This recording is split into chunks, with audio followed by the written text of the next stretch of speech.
let's have a look at the odds and we'll go from there on Jarrad Branthwaite, because I think most of us in the chat would probably agree that he's a damn good young footballer. And most of us in the chat would agree that he would certainly do a job at Liverpool. Now, of course, I'm not an idiot. I'm aware of the difficulties of making moves between Liverpool and Everton. There isn't too many of them have happened in my lifetime. Xavier, Barmby, I think maybe, and a couple of... I'm not Barmby.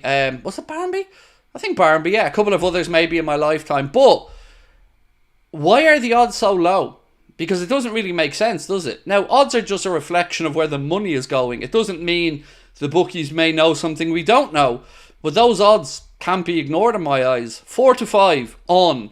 So it's more likely he'll sign than not sign according to the odds on the bookies. Again, that's just one take on all of this. But we do know we're looking for a centre-back. We do know that we left Joe Gomez out of the squad yesterday and he's getting interest from the likes of Newcastle, Aston Villa and a few other things.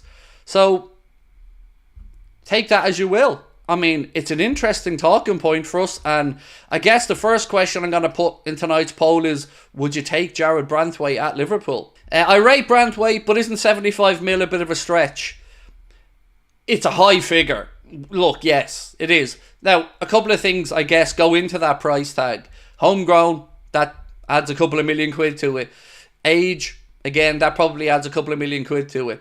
But sometimes, and remember, this is what we're being told. I'm going to read you out something from David Ornstein, and then I'll try to tie it all together. 1 second. So, David Ornstein said, Liverpool are only going to sign players they're absolutely convinced by.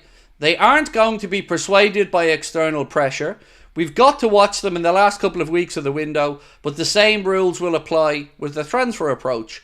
Here's my thinking. If we're only going to sign the person that ticks every box, that's fair enough, but you also have to be willing to pay whatever it takes to sign the person that ticks all these boxes. And I'm sure valuation and value is somewhere in their calculations.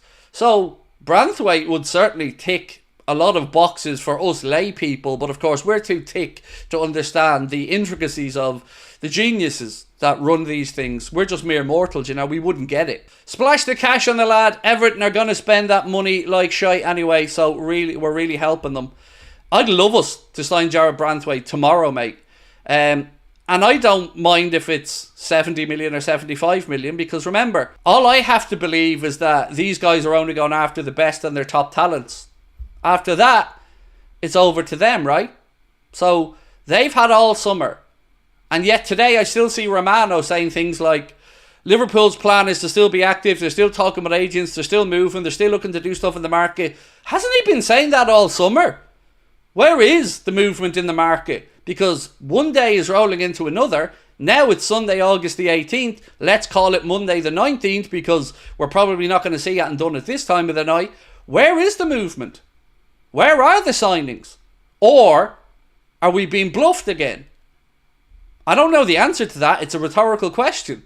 Everton will not sell to us. Joe is Mr. Utility, and we need that for top 4 competitions. To be the new Milner, it would be great honour. Joe for penalties. So, on the Joe Gomez situation, I honestly don't know what's going on there. Like, I'm not trying to be clever about it. I don't know. My own understanding from a few weeks ago was that the club will be fair with Joe. And if he wants to move away, they'll listen to him. If they can find the right move, it'll happen. If they can't, it won't. So, Branthwaite to Liverpool is the poll that's up. And we asked, would you take him? 30% people say no, 70% say yes. I would definitely be in the yes camp.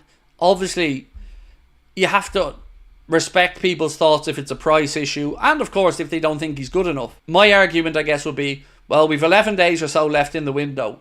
We need a centre-back. Remember that panic that set in when we wondered, was Jarrell Quansah taken off because of an injury? Do you remember what that felt like?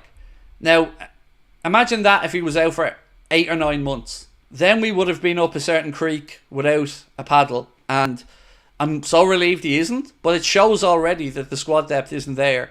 You're an injury or so away from another crisis.